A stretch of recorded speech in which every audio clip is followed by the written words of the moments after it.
எனக்கு வாழ்க்கையே வெறுத்து போச்சு சார் அப்படின்னு சொல்லிட்டு ஒருத்தர் வந்தார். வந்து கொஞ்ச நேரம் பேசினதுக்கு அப்புறம் அவர் அப்படி சொல்லியிருந்தா அதில் ஒரு அர்த்தம் இருந்திருக்கும். வர்றதுக்கு முன்னாடியே வாழ்க்கை வெறுத்து போச்சுன்னு சொல்லிட்டு வர்றார். என்ன சார் விஷயம்னு விசாரித்தோம். எங்கள் வீட்டில் தினம் 3 வேளையும் ஒரே மாதிரி சாப்பாடு சார், வித்தியாசமே கிடையாது.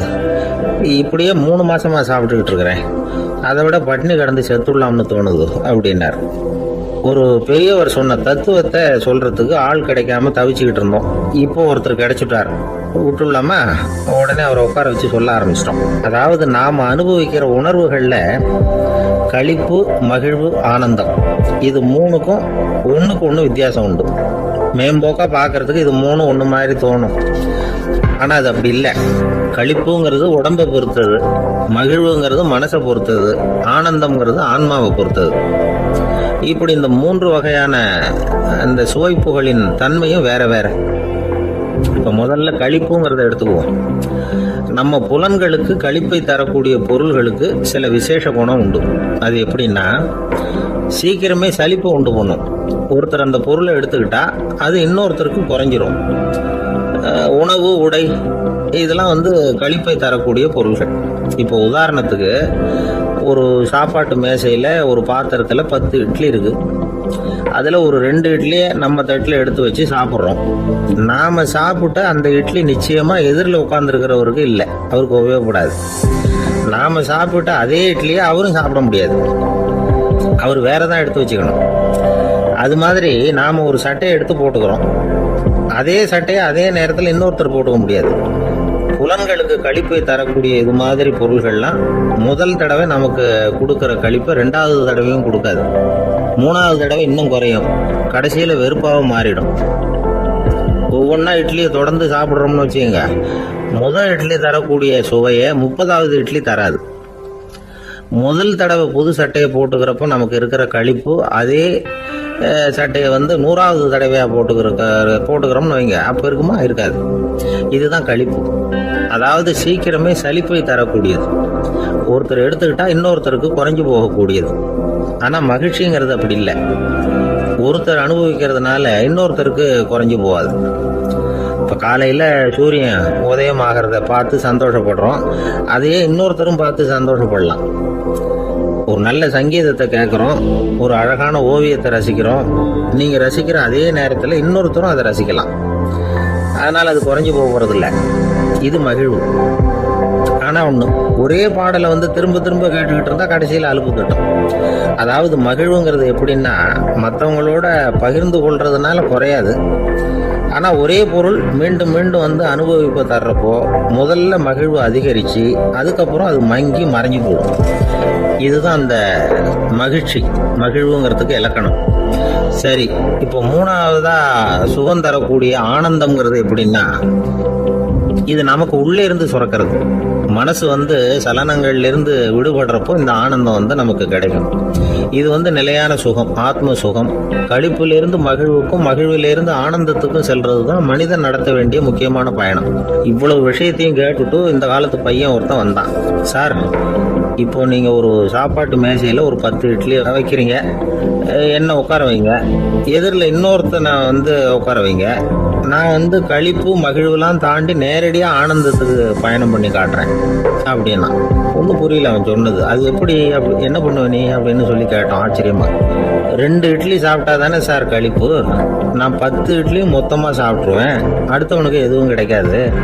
அவனுக்கு கிடைக்காதபடி நாமே சாப்பிட்டுறோம்ல, அதுதானே நமக்கு ஆனந்தம் அப்படின்னு அதுக்கு ஒரு விளக்கம் சொல்கிறான்.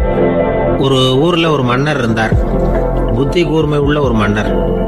பொதுவாக மன்னர்களுக்கு சந்தேகம் வந்தால் சபையில் உள்ள சான்றோர்கள்கிட்ட கேட்டு தெரிஞ்சுக்கிறது தானே வழக்கம். ஆனால் இங்கே அப்படி இல்லை. மற்றவங்களுக்கு சந்தேகம் வந்தால் மன்னர்கிட்ட கேட்டு தெரிஞ்சுக்குவாங்க. அது மாதிரி கேட்டு தெரிஞ்சுக்கிறதுக்காக ஒரு பெரியவர் ஒரு நாள் வந்தார்.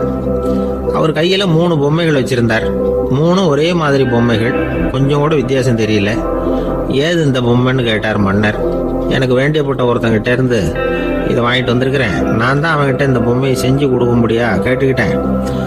அவன் ரொம்ப புத்திசாலி, அவன் தான் இதை செஞ்சு கொடுத்தான். ஆனால் அதில் ஒரு சிக்கல் அப்படின்னார். என்ன பிரச்சனைன்னு கேட்டிருக்காரு இவர். நான் அவன்கிட்ட கேட்டது 3 விதமான பொம்மைகளாக இருக்கணும்னு கேட்டேன். அவன் என்னடான்னா 3 ஒரே மாதிரியாக செஞ்சு கொடுத்துட்டான் அப்படின்னார். அவங்ககிட்டயே கேட்கறது தானே அப்படின்னு இருக்காரு இவர். கேட்டேன், அவன் என்ன சொல்றான்னா, இது மூணும் ஒரே மாதிரி பொம்மை கிடையாது, மூணும் மூணு விதம், ஒன்றுக்கு ஒன்று வித்தியாசம் இருக்குது. இந்த மூணு பொம்மையும் மூணு விதமான நண்பர்களுக்கு உதாரணங்கள் அப்படின்னு சொல்கிறான். எனக்கு ஒன்றும் புரியல, அதுதான் உங்ககிட்ட வந்தேன் அப்படின்னார். சரி, அந்த பொம்மைகளை இப்படி கொடுங்க அப்படின்னு வாங்கினார் மன்னர். எடுத்துக்கிட்டு உள்ளே போனார். கொஞ்ச நேரம் கழித்து வெளியில் வந்தார். அதுக்கப்புறம் சொன்னார், இதை பாருப்பா, அவன் சொன்னது சரிதான், மூணும் மூணு விதம் தான். இது இருக்குதே முதல் பொம்மை, இது உத்தமமான நண்பனுக்கு உதாரணம். இந்த ரெண்டாவது பொம்மை இது மத்தியமமான நண்பனுக்கு உதாரணம். இந்த மூணாவது பொம்மை இருக்குதே அது மோசமான நண்பனுக்கு உதாரணம். இதை செஞ்சவன் உண்மையிலேயே பெரிய அறிவாளி தான் அப்படின்னாராம். வந்தவருக்கு ஒன்றும் புரியல. பார்த்தா ஒன்றும் வித்தியாசம் தெரியலையே அப்படின்னு அவன் குழம்பி போய் நிற்கிறான். இப்போ அந்த மன்னர் விளக்கம் கொடுக்குறார். அந்த மூணு பொம்மையையும் எடுத்து முன்னாடி வச்சார். ஒரு மெல்லிய கம்பியை கையில் எடுத்தார். அந்த முதல் பொம்மை காதில் விட்டார். கொஞ்ச தூரம் உள்ளே போய் அப்படியே நின்றுட்டுது அந்த கம்பி.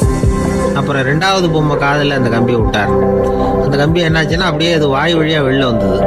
மூணாவது பொம்மை காதில் கம்பியை செலுத்தினார். அது நேராக இன்னொரு காது வழியாக வெளியில் வந்தது.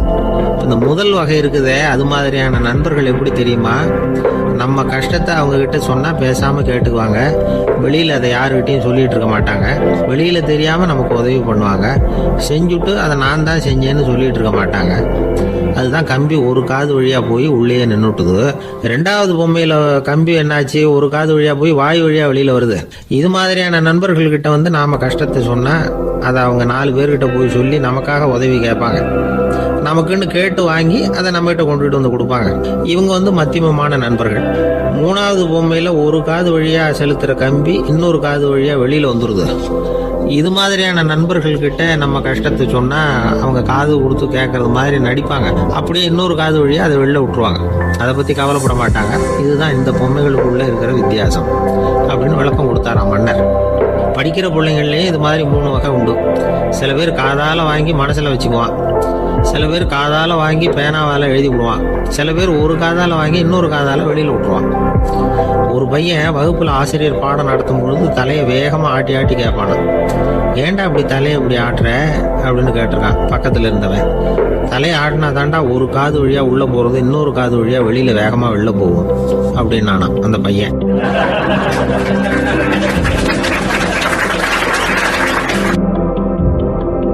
அவர் ஒரு பெரிய குடும்பத்தில் பிறந்தவர். இருக்கிற சொத்துக்கள் எல்லாத்தையும் வாரி வழங்கி விட்டு காட்டுக்கு புறப்பட்டார் தவம் செய்யறதுக்காக. இருந்தது பூராவும் கொடுத்துட்டார். இனிமேல் எதுவுமே இல்லை கொடுக்கறதுக்கு. அப்போ கடைசியாக ஒருத்தன் கையை நீட்டினானா, ஐயா ஏதாவது கொடுங்கன்றிருக்கான். அவர் பார்த்தார். கட்டியிருக்கிற வேட்டியை தவிர வேற எதுவுமே இல்லை. 8 முழம் பட்டு வேட்டி ஜரிகை கரையோடு இருக்குது. கடைசியாக அதை தான் எடுத்துக்கிட்டு அவர் புறப்பட்டுருக்கார். அவர் பார்த்தார்.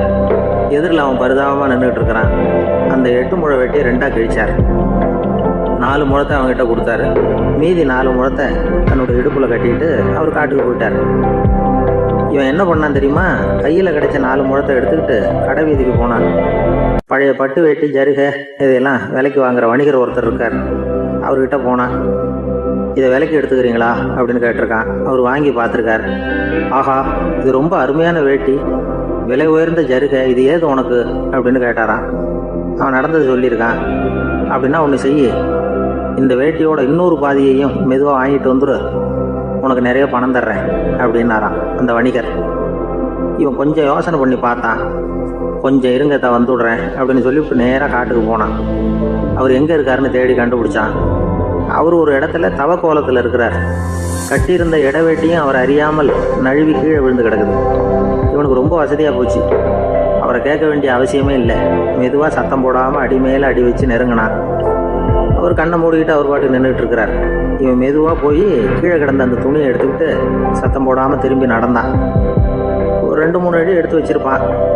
அப்படி ஓட ஆரம்பிக்கிற சமயத்தில் அவன் காலில் கீழே கிடந்த முள் ஒன்று நறுக்குன்னு தைச்சி விட்டுது. வலி தாங்க முடியாமல் அம்மான்னு கத்திருக்கான். இந்த சத்தத்தினால கண்ணை மூடி நின்றுக்கிட்டு இருந்த அவரோட தவம் கலைஞ்சது. மெல்ல கண்ணை திறந்து பார்க்குறார். தன் இடையில இருந்த வேட்டி அவன் கையில் இருக்கு. இப்போ அவர் நினைக்கிறார். என்ன நினைக்கிறாருன்னா, இந்த வேட்டி மீது நான் வைத்த ஆசை அல்லவா அவனை திருடனாக ஆக்கி விட்டது அப்படின்னு நினைச்சாராம். இந்த வேட்டி மேலே நாம் வச்ச ஆசை அவனை திருடும்படி ஆக்கிவிட்டதே அப்படின்னு நினைச்சாராம். இது எப்பேற்பட்ட மனநிலை அப்படிங்கிறத கொஞ்சம் யோசனை பண்ணி பாருங்க. தான் ஒரு பொருள் மேல வச்ச பற்று இன்னொரு மனிதன் திருடனாக ஆகிறதுக்கு காரணம் ஆயிட்டுதேன்னு நினைக்கிறார். அப்படி நினைச்ச அந்த பெரியவர் யார் தெரியுமா? அவர் தான் மகாவீரர். இழந்துட்டேங்கிறியே, நீ என்னத்தை கொண்டுகிட்டு வந்த எங்க இழந்துடுறதுக்கு? நீ என்னத்தை உண்டாக்குன இது அழிஞ்சுட்டுதுன்னு சொல்றதுக்கு? இதுதான் அவருடைய சிந்தனை. இன்றைக்கு நம்ம சிந்தனையெல்லாம். ஆந்திர நாட்டில் ஒரு அரசர் இருந்தார். அந்த அரசர்கிட்ட ஒரு அமைச்சர் இருந்தார். அந்த அமைச்சர் பேரு ராயண பாஸ்கர். அவர் ஒரு பெரிய அறிவாளி. அது மட்டும் இல்ல, மிகச்சிறந்த கொடையாளி. யார் எது கேட்டாலும் இல்லைன்னு சொல்ல மாட்டாராம். அதன் காரணமாகவே அவர்கிட்ட இருந்த செல்வம் நாளுக்கு நாள் குறைஞ்சிக்கிட்டே வந்துட்டு தான். கடைசியில் குடும்பத்துக்குன்னு எதுவும் வைக்காமலே அவர் போய் சேர்ந்துட்டார். மகனும் இறந்துட்டார். அந்த குடும்பத்தில் மிஞ்சி இருந்தது அவருடைய மருமகள், ஒரு பேரன், அவ்வளவுதான். இருந்த ஒரே சொத்து பழுதடைஞ்ச ஒரு வீடு. அந்த அம்மா மற்ற வீடுகளில் வேலை செஞ்சு தன்னுடைய பிள்ளைய படிக்க வச்சுக்கிட்டு வராங்க. அந்த புள்ள ஒரு பெரிய வள்ளலுடைய பேரன்கிறது அந்த பள்ளி வாத்தியார்களுக்கும் தெரியும். அதனால அவங்களும் இவங்கிட்ட கொஞ்சம் அன்பாகவும் அக்கறையாகவும் பழகி பாடம் சொல்லி கொடுத்துக்கிட்டு இருக்கிறாங்க. ஒரு நாள் ஒரு புகழ்பெற்ற கவிஞர் ஒருத்தர் அந்த பள்ளிக்கூடத்துக்கு வந்திருக்கிறார். ஆசிரியர்கள் கிட்ட பேசிக்கிட்டு இருந்தப்ப ஒரு செய்தியை சொன்னாராம். ராயண பாஸ்கருங்கிற வள்ளல் எனக்கு நிறைய உதவிகள் செஞ்சிருக்கார், என்னை பாராட்டி பரிசுகள்லாம் கொடுத்துருக்கிறார். அந்த வள்ளல் வாழ்ந்த கிராமத்தை பார்க்கணுங்கிறதுக்காக தான் இப்போ இங்கே வந்திருக்கிறேன் அப்படின்னாராம். ஆசிரியர் உடனே இந்த பையனை கூப்பிட்டு, இதை பாருங்க, இவன் யார் தெரியுமா? நீங்க குறிப்பிடுகிற அந்த வள்ளலின் பேரன் அப்படின்னு அறிமுகப்படுத்தினாராம். கவிஞரின் கண்கள்ல ஆனந்த கண்ணீர். அந்த பரவச நிலையிலேயே அந்த வள்ளலை பற்றி கவி பாட ஆரம்பிச்சுட்டாராம். இந்த சின்ன பையன் அதை கேட்டிருக்கிறான்.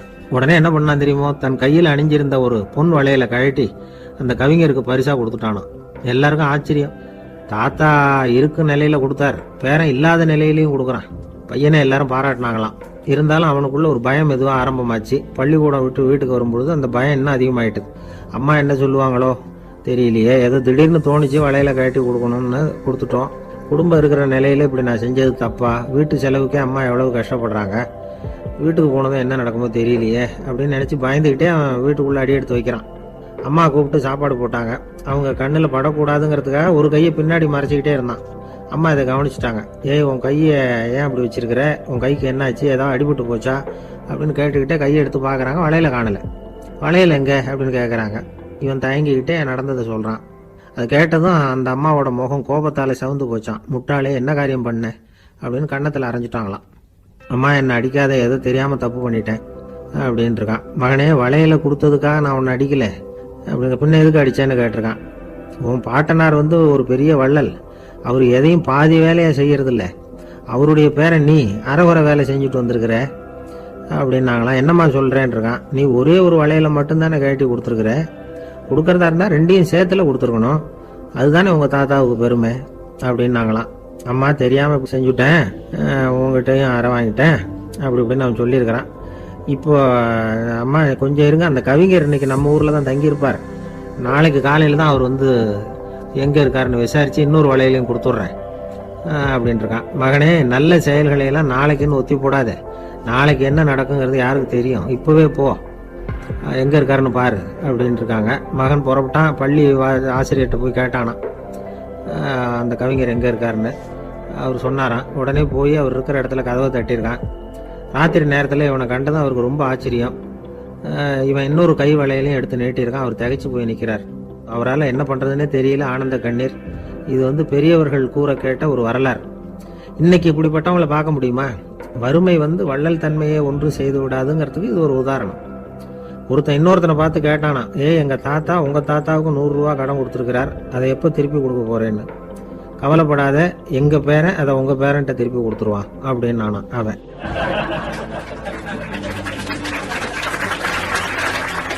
ஒரு ஆளை அடையாளம் கண்டுபிடிக்கணும்னா அதுக்கு சுலபமான வழி என்ன? முகத்தை பார்த்து கண்டுபிடிக்கிறது தான்.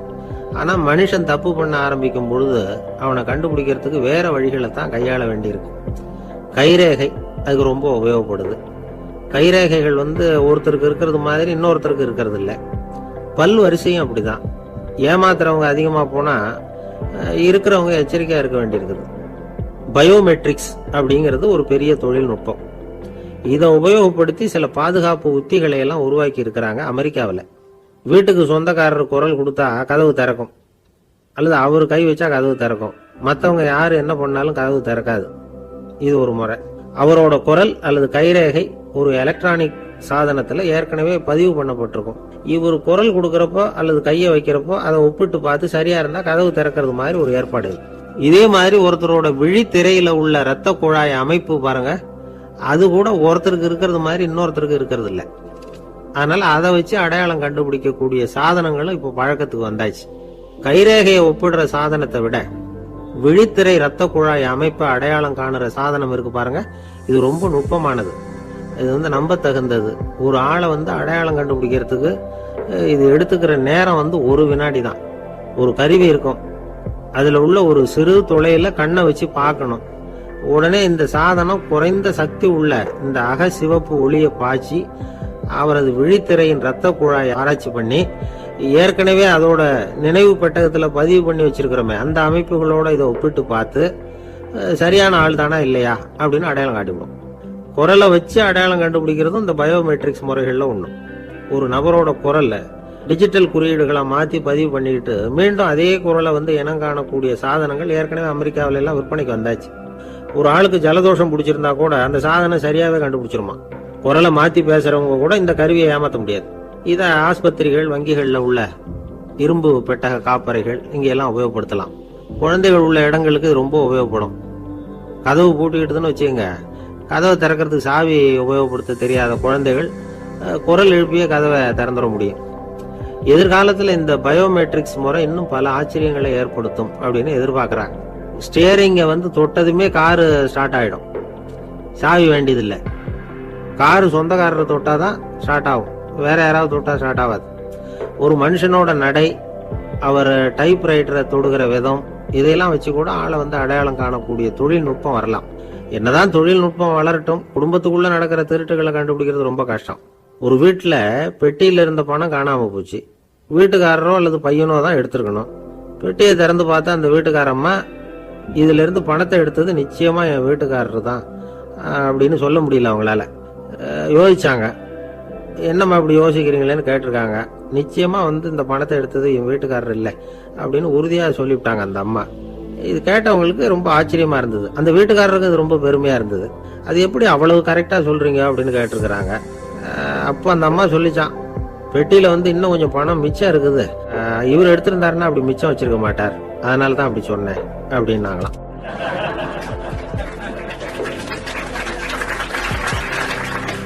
ஒரு ஊர்ல ஒரு ஆள் இருந்தான், நிறைய பணம் சேர்த்தான். அவனுக்கு சம்பாதிக்க தெரியுமே தவிர செலவு பண்ண தெரியாது, மகா கஞ்சன். காசை கையில எடுக்கவே மாட்டான், எடுத்தா செலவு செய்ய வேண்டியிருக்குமே, அதனால இப்படியே அவன் காலத்தை ஓட்டி விட்டான். வயசாயிட்டுது. அவனுடைய மனைவி ஒரு நாள் கேட்டாங்க, இவ்வளவு நாளா நீங்க என்ன எங்கேயுமே அழைச்சிட்டு போனதில்லை, இப்போவாவது அழைச்சிட்டு போகக்கூடாதா அப்படின்னாங்க. எங்க போகணும் சொல்லுன்னா, காசிக்கு போகணும், கங்கையில குளிக்கணும்னாங்க. இவன் பார்த்தான், இதுக்கு ஏன் அவ்வளவு தூரம் செலவு பண்ணிட்டு போகணும், நம்ம ஊர் ஆத்துலயே குளிக்கலாமே, இதுவும் புண்ணிய நதி தான், இங்க குளிச்சா அங்க குளிச்ச பலன் கிடைச்சிரும் அப்படின்னா. சரின்னு 2 பேரும் ஆத்தங்கரைக்கு போனாங்க. அன்னைக்கு ஏதோ விசேஷம், நிறைய கூட்டம், நிறைய பேர் குளிச்சுக்கிட்டு இருக்கிறாங்க. கரையில சில புரோகிதர்கள் நின்றுகிட்டு இருக்கிறாங்க. குளிக்கிறதுக்கு முந்தி அவங்க கிட்ட உட்காந்தா ஏதோ மந்திரம்லாம் சொல்லுவாங்க, கொஞ்சம் காசு கொடுக்க வேண்டியிருக்கும். அதனால இவன் என்ன பண்ணா, ஆத்தங்கரையிலேயே கொஞ்சம் தூரம் போனான். ஊரை விட்டு தள்ளி வந்துட்டான், அங்க யாருமே இல்லை. அப்பாடான்னு சந்தோஷப்பட்டான், குளிக்கலாம்னு புறப்பட்டான். இந்த நேரம் கடவுள் பார்த்தார், இந்த கஞ்சனுக்கு ஏதாவது புத்தி போகட்டணும் அப்படின்னு நினைச்சார். உடனே ஒரு புரோகிதர் மாதிரி உருவத்தை மாத்திக்கிட்டு அந்த ஆள் முன்னாடி நின்னார். அவனுக்கு அதிர்ச்சி, இங்க யாருமே இருக்க மாட்டாங்கன்னு நினைச்சா இங்கேயுமே ஒரு ஆள் வந்துட்டாரு, என்ன பண்றதுன்னு யோசனை பண்ணான். புரோகிதர் உருவத்துல இருந்த கடவுள் சொன்னார், இதை பாருங்க, இன்னைக்கு விசேஷ நாள், நீராடுறதுக்கு முன்னாடி சுயகல்பம் பண்ணிக்கிறது ரொம்ப நல்லது அப்படின்னார். என்கிட்ட பணம் எதுவும் இல்லையேன்னா, பரவாயில்ல அப்புறமா கொடுங்க வாங்கிக்கிறேன், ஆனா ஒண்ணு, எவ்வளவு கொடுப்பீங்கிறத மட்டும் இப்பவே சொல்லி விடுங்க அப்படின்னார். இவன் ரொம்ப யோசனை பண்ணான், ஒரு 10 பைசா தரேன் அப்படின்னா. சரின்னு ஒத்துக்கிட்டு எல்லா கிரியைகளையும் அவர் செஞ்சார். அதுக்கப்புறம் கணவனும் மனைவியும் ஆத்துல குளிச்சாங்க. அவர் போயிட்டார். கொஞ்ச நாள் கழிச்சு அவன் வீட்டுக்கு வந்தார் கடனை வசூல் பண்றதுக்கு. வாசல்ல நின்றுகிட்டு இருந்த அவன் மனைவி இவரை பார்த்ததும் தயங்க ஆரம்பிச்சாங்க. அந்த அம்மா கிட்ட விஷயத்த சொன்னார். அந்த அம்மா ஓடி போய் உள்ள இருக்கிற தன்னுடைய கணவர்கிட்ட சொன்னாங்க. அவன் யோசனை பண்ணான், இப்ப வெளியில போனா அவனுக்கு 10 காசு கொடுக்க வேண்டியிருக்கும், அதனால எனக்கு காய்ச்சல்னு அந்த ஆளுகிட்ட சொல்லிவிடு, இன்னொரு சந்தர்ப்பத்துல என்ன பார்க்க சொல்லு அப்படின்னா. அந்த அம்மா போய் சொன்னாங்க. அப்படிங்களா, அப்படின்னா அவரை நான் உடனே போய் பார்க்கணுமே அப்படின்னு உள்ள நுழைய ஆரம்பிச்சார். அவங்க மறுபடியும் இருங்க தான் வரேன்னு சொல்லிவிட்டு உள்ள ஓடி விஷயத்தை சொன்னாங்க. இது எதுடா வம்பா போச்சு அப்படின்னு பார்த்தான். மனைவியை கிட்டத்துல கூப்பிட்டான். இதோ பாரு, ஜன்னி கண்டு நான் இறந்து போயிட்டதா சொல்லிவிடு அப்படின்னா சொன்னாங்க. புரோகிதர் பார்த்தார். அப்படின்னா ஒரு வழியா இருந்து அவருடைய இறுதி சடங்குகளையும் நானே முடிச்சுட்டு போயிடுறேன் அப்படின்னார். உள்ள இருந்தவன் யோசனை பண்ணான், அந்த ஆள் என்ன விடமாட்டான் போல இருக்கு, அதனால ஒரு சவப்பெட்டியில என்னை வச்சு தூக்கிக்கிட்டு மயானத்துக்கு போங்க பாத்துக்கலாம் அப்படின்னா. புரோகிதரும் விடுற மாதிரி இல்லை, கூடவே நடந்து போயிட்டு இருக்கிறார். அங்க இறக்கி சடங்குகளை முடிச்சுட்டு தீ வைக்கிற நேரம் பொட்டிக்குள்ள இருந்த நம்ம ஆளு அலறி அடிச்சுட்டு வெளியில ஓடி வந்தான். புரோகிதர் உருவத்துல இருந்த கடவுள் சிரிச்சார், தன்னுடைய சுய உருவத்தை காட்டினார். அதுக்கப்புறம் அவனை கூப்பிட்டு, இதை பார்ப்பா, ஏன் இப்படி அல்லாடுற, ஏதாவது வர வேணும்னா கேள்வித்தரேன் அப்படின்னார். அவன் யோசனை பண்ணான். பகவானே, ஒரே ஒரு வரம் தான் உங்ககிட்ட கேட்கணும்னா. என்ன வேணும் கேளுன்னார். அந்த 10 பைசா தட்சணையை தள்ளுபடி பண்ணா போதும் அப்படின்னா. கடவுளும் சரின்னு சொல்லிட்டு போயிட்டார். இப்படி ஒரு கதையை சுவாமி சிவானந்தர் சொல்லியிருக்கிறார். செல்வந்தர்கள் பல பேர் இப்படித்தான் இருக்கிறாங்க. தாங்களும் அனுபவிக்க மாட்டாங்க, அடுத்தவங்களுக்கும் கொடுக்க மாட்டாங்க. இது மாதிரியான கஞ்சர்களுக்கு இந்த உலகம் இல்லை, அந்த உலகம் இல்லைங்கிறார் அவர். இந்த கதையில கடவுள் கடன் வசூலுக்கு வந்தது மாதிரி நம்ம ஊர் ஆள் ஒருத்தன் இன்னொருத்தர்கிட்ட 10 பைசா கடன் கொடுத்துட்டான். திருப்பி வாங்கறதுக்கு நடையா நடக்கிறான். கடைசியா கேட்டான், நீ எப்பதான் கடனை திருப்பி தரப்போற, அதை முடிவா சொல்லுன்னா. வர்ற வியாழக்கிழமை கண்டிப்பா கொடுத்துருவேன் அப்படின்னானா அவன். அன்னைக்கு நான் ஊர்ல இருக்க மாட்டேனே அப்படின்னானா இவன். அதனால என்ன, நானும் தான் அன்னைக்கு ஊர்ல இருக்க மாட்டேன். ஒரு ஊர்ல ஒரு மன்னர் இருந்தார். அந்த ஊர்ல அடிக்கடி சேவல் சண்டை நடக்கிறது வழக்கம். அரண்மனையில ஒரு ஆள் இருந்தான். மன்னருக்காக அவன் ஒரு சேவல் வாங்கிட்டு வந்தான். சண்டை போடுறதுக்காக அந்த சேவலை தயார் பண்ணிட்டு இருந்தான். கொஞ்ச நாள் ஆச்சு. மன்னர் அந்த ஆளை கூப்பிட்டார். என்னப்பா, சேவல் தயாராயிட்டுதா அப்படின்னு கேட்டார். இன்னும் அது தயாராகல மன்னா, இன்னும் வளரல, அதுக்கான தகுதி இன்னும் அதுக்கு வரல அப்படின்னா. எதனால அப்படி சொல்றேன்னாரு. கோபம் ரொம்ப கடுமையா இருக்குது அப்படின்னா. சரி அப்படின்னு விட்டுட்டார்.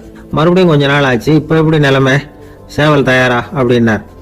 இன்னும் இல்ல அரசே, மற்ற சேவல் எங்கேயாவது கூவுற சத்தம் கேட்டா உடனே இது பரபரப்பாயிடுது. பக்கத்துல ஒரு சேவலின் நிழலை கண்டா கூட இது பரபரப்பாயிடுது அப்படின்னா. சரி, இன்னும் கொஞ்ச நாள் ஆகட்டும்னு விட்டுட்டார். கொஞ்ச நாள் ஆச்சு. இப்ப மறுபடியும் விசாரிச்சார். இன்னும் நம்ம சேவலுக்கு அந்த தகுதி வரலமன்னா, போராட்ட உணர்வு அதுக்கு இன்னும் இருந்துகிட்டு தான் இருக்குது. உள்ள மெதுவாக தான் எரிய ஆரம்பிச்சிருக்குது போராட்ட உணர்வு. அப்படி இருக்கக்கூடாது, அது பற்றி எரிய வேண்டாமா அப்படின்னா. இன்னும் கொஞ்ச நாள் ஆச்சு. இப்போ எப்படின்னு கேட்டார். இப்போ அவன் சொன்னா, மன்னா கிட்டத்தட்ட அது போருக்கு தயாராயிட்டுது அப்படின்னு நினைக்கிறேன்னா. எதனால அப்படி சொல்ற அப்படின்னு கேட்டார். மற்ற சேவலின் குரலை கேட்டா அது அசையறதே இல்லை, ஒரு பொம்மை மாதிரி ஆயிடுது. அதுக்கு உள்ள ஒரு நுட்பமான விழிப்புணர்வு வந்துட்டுது. அதனால அது அமைதியா இருக்குது, மௌனமா இருக்குது. இனிமே அதுக்கு இணையான சேவலே கிடையாது. வெற்றி பெற அது போராட வேண்டிய அவசியமே இல்லை. அதை பார்த்த உடனே எதிரி சேவல்கள் பயந்துட்டு ஓடி போடும் அப்படின்னு சொன்னானா. அந்த சேவலை வளர்த்தவர் சி சிங் சு அப்படின்னு பேரு. இந்த சுசுகி சொன்ன கதையா அது. ஞானிகள் என்ன சொல்றாங்க தெரியுமா, அந்த சேவலின் ரகசியத்தை நீயும் கற்றுக்கொள், நீ அப்படி ஆயிடு, சண்டை போடாமலே வெற்றிகள் பெறுகிற நுட்பத்தை புரிந்து கொள்.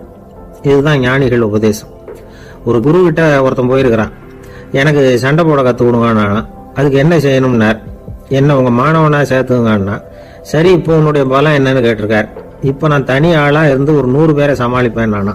சரி அப்படின்னா என்னுடைய மாணவனா உன்னை சேர்த்துக்கிறேன் இருக்கார். சேர்த்துக்கிட்டார். 6 மாசம் பயிற்சி கொடுத்தார். அதுக்கப்புறம் இவனை கூப்பிட்டு கேட்டார், இப்போ உன்னுடைய திறமை எவ்வளவுன்னு. இப்போ நான் தனி ஆளா இருந்து ஒரு 50 பேரை சமாளிப்பேன் நானா. இன்னும் உனக்கு பயிற்சி தேவைன்னாராம். தொடர்ந்து சில நுட்பங்களை எல்லாம் சொல்லி கொடுத்துருக்கிறார். 1 வருஷம் ஆச்சு. எல்லாத்தையும் கத்து கொடுத்துட்டார். அப்புறம் கூப்பிட்டு கேட்டார், இப்போ உன்னுடைய திறமை எப்படிப்பா, எதிரிகள் எத்தனை பேரை உன்னால சமாளிக்க முடியும்னாராம். அவன் சொன்னான், ஐயா, எதிரிகளின் பலம் என்னங்கிறத புரிஞ்சுக்காம அதை நான் சொல்ல முடியாதுன்னு நானும். இனிமே உனக்கு பயிற்சி தேவையில்லை, போயிட்டு வான்னு அனுப்பி வச்சுட்டாராம். ஒரு உண்மையை நாம புரிஞ்சுக்கணும். அதாவது அடிக்கிறதுக்கு நமக்கு துணிச்சல் தேவையில்லை, அடிக்காம இருக்கிறதுக்கு தான் துணிச்சல் தேவை. அடிச்சா திருப்பி அடிக்கிறவன் மன உறுதி உள்ளவன் இல்லை, அடிச்சா திருப்பி அடிக்காம இருக்கிறான் பாருங்க, அவன் தான் மன உறுதி உள்ளவன்.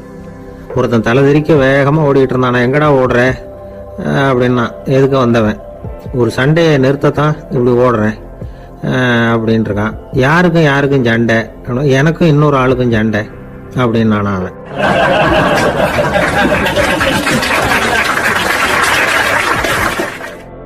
ஒரு ஊர்ல ஒரு மன்னர் இருந்தார்.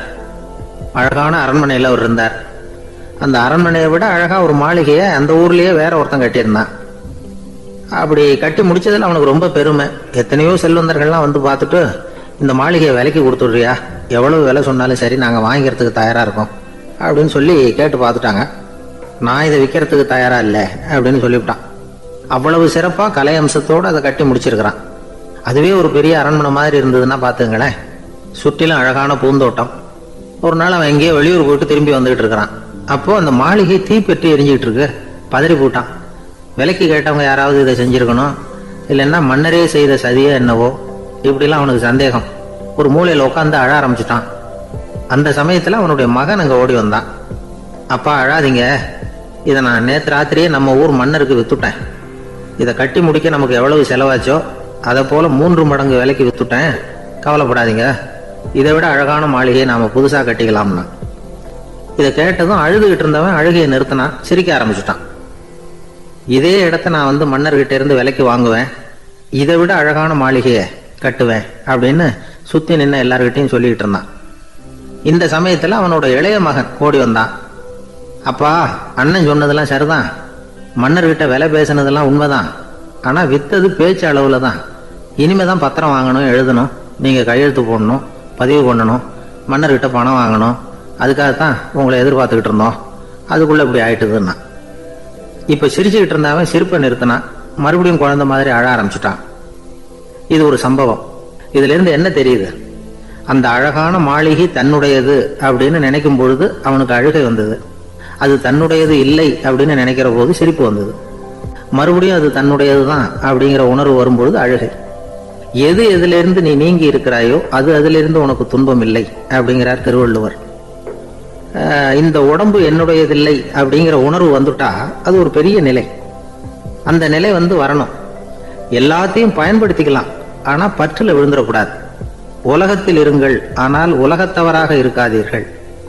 உலகிற்குள் இருங்கள், உலகம் உங்களுக்குள் வந்துவிட அனுமதிக்காதீர்கள். விலகி இருங்கள், விழித்திருங்கள், மௌனமாய் பார்த்திருங்கள் அப்படிங்கிறது சான்றோர் கருத்து. செய்ய வேண்டிய கடமையிலிருந்து விலகி இருக்கிறவர்கள் நம்ம கிட்ட நிறைய பேர் உண்டு. அப்படிப்பட்ட ஒருத்தர் டாக்டர் கிட்ட போனார். டாக்டர், நான் ஒரு கவர்மெண்ட் ஆபீஸ்ல வேலை பார்க்குறேன், எனக்கு ஒரே அசதியா இருக்கு, என்னை சோதிச்சு பாருங்க, ஆலோசனை சொல்லுங்க ஏதாவதுன்னார். டாக்டர் அவரை பரிசோதனை பண்ணி பார்த்துட்டு சொன்னார், இதோ பாரு, உனக்கு இப்போ தேவைப்படுறது முழு ஓய்வு. நீ எவ்வளவு சீக்கிரமா ஆபீஸுக்கு போறியோ அவ்வளவுக்கு உனக்கு நல்லது அப்படின்னாராம்.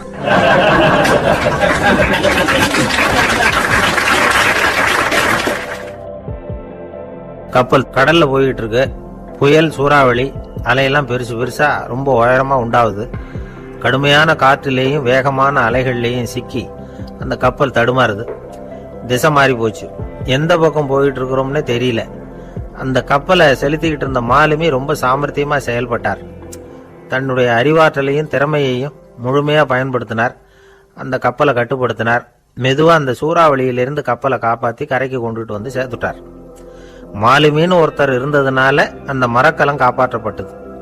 மாலுமின்னு ஒருத்தர் இல்லைன்னு வச்சுக்கோங்க, அந்த கப்பலோட கதி என்னவா இருக்கும் யோசிச்சு பாருங்க. ஒரு கோபக்காரனுடைய நிலைமையும் அப்படித்தானா. கோபக்காரன்கிறவன் ஒரு மாலுமி இல்லாத மரக்கலம் அப்படிங்கிறார் நபிகள் நாயகம். கொந்தளிக்கிற கடல்ல கொடுமையான அலைகளின் உச்சியில அல்லல் படுகிற மரக்கலத்தை விட மோசமானது கோபக்காரனின் நிலைமை அப்படிங்கிறது அவருடைய கருத்து. அது மாதிரி இதுன்னு சொல்லல, அதை விட மோசம் இது அப்படிங்கிறார். ஏன் தெரியுமா? ஒரு கப்பல் கடல்ல தடுமாறினா அதை சரிப்படுத்த மாலுமி இருக்கிறார். அவர் தன்னுடைய சாமர்த்தியத்தினால அதை கட்டுப்படுத்தி சரியான வழிக்கு கொண்டுட்டு வந்துருவார். ஆனா கோபக்காரனுடைய நிலைமை அப்படி இல்லை அப்படிங்கிறார் நபிகள் நாயகம். மனித மனம் ஒரு மரக்கலம், அறிவு அதுல இருக்கிற மாலுமி. மாலுமி மரக்கலத்தை வந்து செலுத்துறான், அவனுக்கு கட்டுப்பட்டு அது ஓடுது. ஆனா கோபக்காரன்கிற மனுஷங்கிட்ட அறிவுங்கிற மாலுமி சரியா வேலை செய்ய மாட்டான். ஏன்னா கோபம் அந்த மாலுமியின் கண்களை அவிச்சிரும், காதுகளை கேட்காம பண்ணிவிடும். கண்ணையும் காதையும் மூடி விட்டு கப்பலை ஓட்டுனா எப்படி ஓட்டுறது? அதனால கோபக்காரன் மாலுமி இல்லாத மரக்கலம். இடி மின்னல்ல மாட்டிக்கிட்டு கஷ்டப்படுற கப்பல் மாதிரி கஷ்டப்படுறான். பெரியவங்க எல்லாம் என்ன சொல்றாங்க?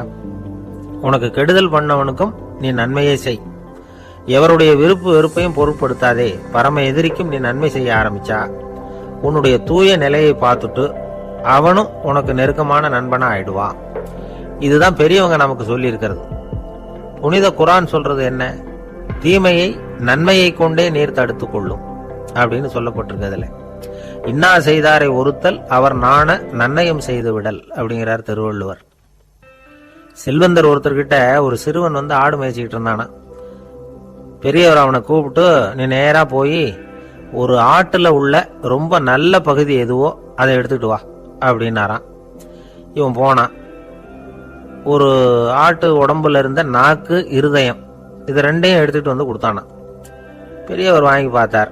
அதுக்கப்புறம் இப்ப நீ போய் இன்னொரு ஆட்டுல இருக்கிற ரொம்ப கெட்ட பகுதி எதுவோ அதை எடுத்துட்டு வா அப்படின்னாராம்.